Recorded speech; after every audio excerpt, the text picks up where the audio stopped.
Assalamualaikum warahmatullahi wabarakatuh. Sahabat lisan Islamiyah semuanya, pada kesempatan kali ini saya akan membahas ataupun saya akan menceritakan sebuah kisah yang berjudul Kisah Raja Sombong yang membuat banyak orang bertobat dan masuk Islam. Namun sebelum itu, buat kalian semuanya yang tidak ingin ketinggalan kisah-kisah lainnya ataupun kisah-kisah terbaru, jangan lupa untuk menekan tombol subscribe-nya agar channel kita makin maju dan juga makin berkembang dan yang pastinya bermanfaat. Alkisah, pada zaman dahulu hidup seorang raja yang sangat sombong. Dia sombong bukan hanya kepada manusia, tapi juga kepada zat yang menciptakannya, yaitu Allah Subhanahu wa Ta'ala. Sebagaimana dijelaskan oleh Ibnu Jauzi dalam Uyun Hikayah min Qasas As-Solihin wa Nawadir Az-Zahidin. Orang-orang Islam yang hidup waktu itu tidak terima dengan perilaku raja sombong tersebut. Mereka akhirnya memutuskan untuk memeranginya. Dengan izin Allah Subhanahu wa Ta'ala, mereka pun berhasil mengalahkan dan menawan raja tersebut hidup-hidup. Setelah berhasil menawan raja tersebut, mereka pun berkata, bagaimana kalau kita membunuhnya, sebab ia telah berbuat sombong terhadap Allah Subhanahu wa Ta'ala.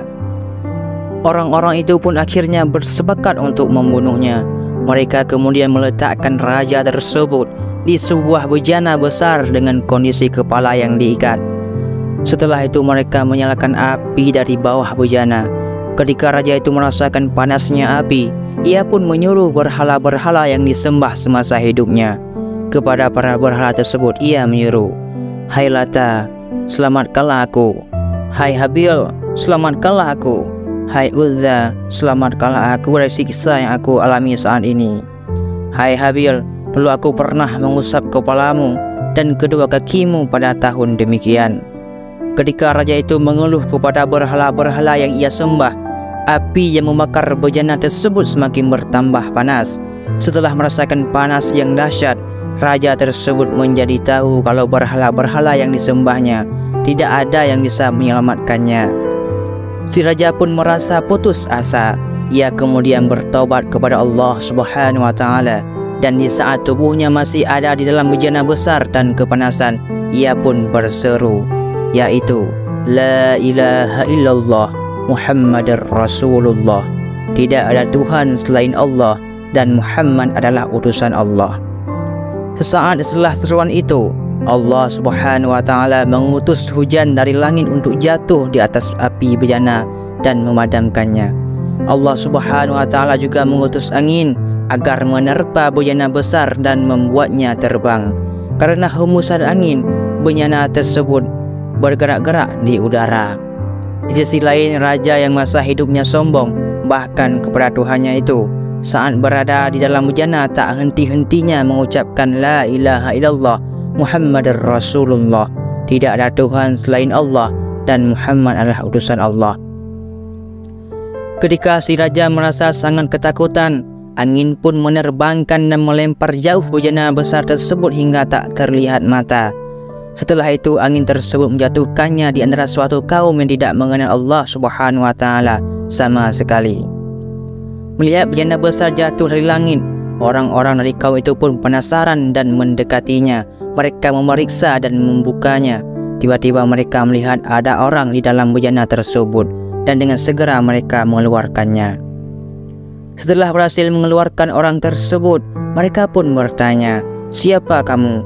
Apa yang telah terjadi denganmu?" Mendapat pertanyaan dari orang-orang yang tak pernah ditemui, si raja pun menjawab, "Aku adalah raja di wilayah demikian." Kemudian raja tersebut menceritakan kisahnya kepada kaum tersebut. Setelah mendengarkan cerita dari sang raja, mereka semua akhirnya masuk Islam. Kisah sang raja yang sombong di atas adalah sebuah bukti bahwa kasih sayang Allah Subhanahu wa Ta'ala kepada hambanya sangatlah luas, termasuk pada orang-orang yang bertaubat. Oleh sebab itu, di tengah kasih sayang dan rahmat Allah Subhanahu wa Ta'ala kepada makhluk ciptaannya yang begitu besar, jangan pernah menyepelekan perintah-perintahnya dan tetap tunaikanlah perintah-perintahnya supaya kita sayang dan rahmatnya kepada kita semakin ditambah. Walaupun dengan mengucapkan kalimah La ilaha illallah Muhammadar Rasulullah, manusia bisa selamat dari siksa dan azab Allah Subhanahu wa taala. Namun sekali lagi jangan pernah menyepelekan perintah dan larangan Allah. Kisah raja yang sombong itu juga menunjukkan begitu agungnya berzikir dengan kalimah la ilaha illallah Muhammadar Rasulullah. Hal ini juga dijelaskan oleh Imam Abdullah Muhammad bin Yusuf As-Sanusi Al-Ash'ari dalam kitab Syarah Ummul Barahin, bahwasanya istiqomah berzikir dengan kalimah tersebut mempunyai keutamaan dan faedah.